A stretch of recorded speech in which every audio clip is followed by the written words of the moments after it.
இது ஒரு மனுஷனுடைய வீழ்ச்சி கதை.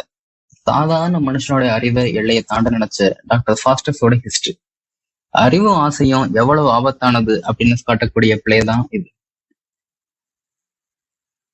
Welcome to Literary Lighthouse. இன்னைக்கு நம்ம பார்க்க போற video doctor Faustus, written by Christopher Marlowe. கதைக்கு போறதுக்கு முன்னாடி ஆத்தரை பத்தி பார்த்துடுவோம். கிறிஸ்டோபர் மார்லோ எலிசபெத்தன் காலத்துல ரொம்ப முக்கியமான பிளே ரைட். அவருடைய ரைட்டிங்ஸ் எல்லாமே மனிதனுடைய ஆசை, தண்டனை, வீழ்ச்சி இதெல்லாம் சித்தரிக்கும். டாக்டர் ஃபாஸ்டஸ் அவருடைய சிறந்த படைப்புனே சொல்லலாம். டாக்டர் ஃபாஸ்டஸ் ரொம்பவும் நாலேஜபிளான ஆளு. ஆனா அதுல அவருக்கு திருப்தி இருக்காது. அவரை லூசிஃபர் சோதிக்கிறதுக்காக மெஃபிஸ்டோஃபில்ஸ் அப்படின்னு ஒரு மனுஷனை அனுப்புவாரு. வேக்னர், ராபின் மாதிரியான கேரக்டர்ஸ் எல்லாம் காமெடி ரிலீஃப்காகவும் மாரல் கான்ட்ராஸ்ட்காகவும் வருவாங்க. ஃபாஸ்டஸ் கேம்பிரிட்ஜ் பல்கலைக்கழகத்துல படிச்ச பெரிய அறிஞர். மெடிசன், லா, தியாலஜி எல்லாத்தையும் கத்துக்கிட்டவர். ஆனா இதெல்லாம் போதாதோன்னு அவருக்கு தோணுது. அவருக்கு வேண்டியதெல்லாம் பிளாக் மேஜிக்கை கத்துக்கிட்டு இந்த உலகத்தை ஆளக்கூடிய அளவுக்கு சக்தி வரணும் அப்படின்னு நினைக்கிறது தான். வெல்டஸ், கார்னிலியஸ் ரெண்டு பேர்ட்டையுமே பிளாக் மேஜிக் கத்துக்கிட்டு டாக்டர் ஃபாஸ்டஸ் அன்னைக்கு நைட் ஒரு வட்டத்தை வரைகிறாரு.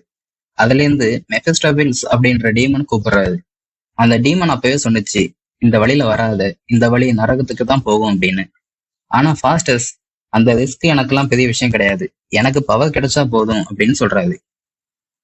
மெஃபிஸ்டோபில்ஸ் லூசிஃபர்ட்ட இருந்து வந்தாங்க. அவன் கூட சேர்ந்து ஃபாஸ்டஸ் ஒரு ஒப்பந்தம் போடுறாரு.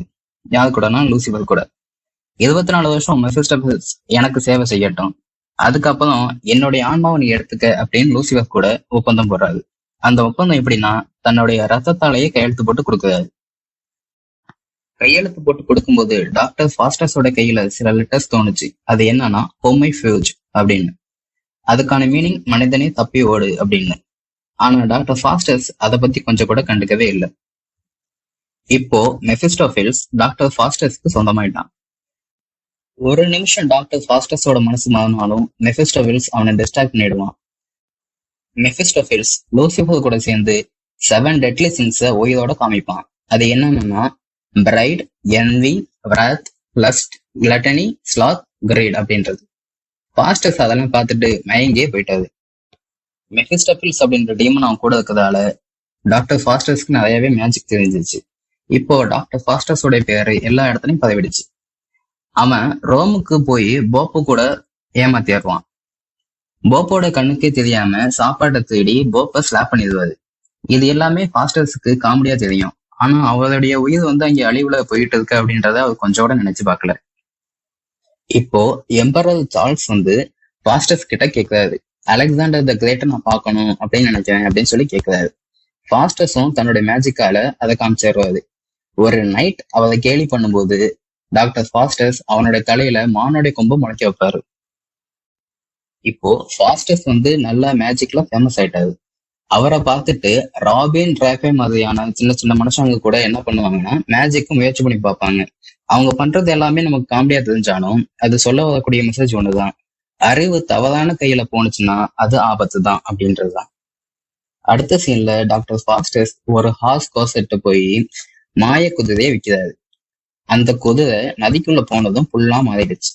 ஃபாஸ்டஸ் இந்த வேலையெல்லாம் ஒரு காமெடிக்காக பண்ணாலும் ஆனா அதுவே அவனுடைய வீழ்ச்சியோட ஆரம்பமா இருந்துச்சு.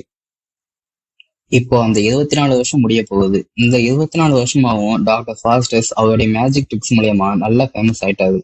24 வருஷம் வந்துடுச்சு அவருடைய வாழ்க்கையில கடைசி ஆண்டுகள்னு சொல்லலாம். இந்த டைம்ல தான் டாக்டர் ஃபாஸ்டஸ் ஹெலன் ஆஃப் ட்ராயை அழைக்கிறாரு.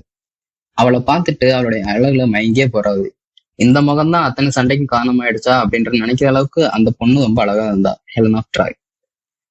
இப்போ அவளை மேஜிக் மூலியமா அழைச்சி டாக்டர் ஃபாஸ்டஸோட ஆன்மா மறுபடியும் பாவத்திலே விழுவுது. டாக்டர் ஃபாஸ்டஸ்க்கு நல்லாவே வயசாயிடுச்சு. கடைசி நேரத்துல ஒரு ஓல்டு மேன் ஃபாஸ்டஸ் கிட்ட சொல்றாரு, இப்ப கூட ஒண்ணு கெட்டு போல, மன்னிப்பு கேளு, இப்ப கூட கடவுளால ஒண்ணு மன்னிக்க முடியும் அப்படின்னு சொல்றாரு. ஆனா டாக்டர் ஃபாஸ்டஸோட மனசோ நஞ்சாயிடுச்சு. அவர் சொல்றாரு, இப்ப திரும்ப போக முடியாது அப்படின்னு. ரொம்ப நாள் வந்துட்டோம் இல்லையா, மறுபடியும் வந்த இடத்துக்கே போக முடியாது, கடவுள்கிட்ட மன்னிப்பு கேட்க முடியாதுன்னு சொல்றாரு. 24 இயர்ஸ் முடிஞ்சு போயிடுச்சு. அன்னைக்கு நைட்டு, கடைசி நாள் நைட், டாக்டர் ஃபாஸ்டஸ் பயத்துல நடுங்கிட்டு இருக்காரு. கடவுளே இன்னும் ஒரு நிமிஷம் கொடு அப்படின்னு சொல்லி அழுகிறாரு. ஆனா டூ லேட். நைட்டு 12 மணிக்கு டீமன்ஸ் எல்லாம் வந்து டாக்டர் ஃபாஸ்டஸோட சோலை ஹெல்லுக்கு இழுத்துட்டு போயிடுச்சுங்க. ஸ்டோரி எவ்வளவுதான். அடுத்து தீம்ஸ் அண்ட் மாரல்ஸ் பார்ப்போம். Ambition versus morality, knowledge and power, sin reduction and damnation. Moral point என்னன்னா, excessive ambition leads to destruction. Doctor Faustus ஒரு டிராஜிக் ஹீரோ. அவர் செஞ்ச தப்பு என்னன்னா, அறிவை கடவுளை விட பெருசா நினைச்சது. மாரல் சொல்றாரு, அறிவுன்றது ஒரு வரம் தான், ஆனா அதை பாவக்காரியத்தை பயன்படுத்தணும்னு சொன்னா அது சாபமா மாறிடும் அப்படின்னு. தேங்க்யூ ஃபார் வாட்சிங் திஸ் வீடியோ. இந்த வீடியோ உங்களுக்கு பிடிச்சிருந்தா லைக் பண்ணுங்க, ஷேர் பண்ணுங்க, மறக்காம சப்ஸ்கிரைப் பண்ணிருங்க. தேங்க்யூ.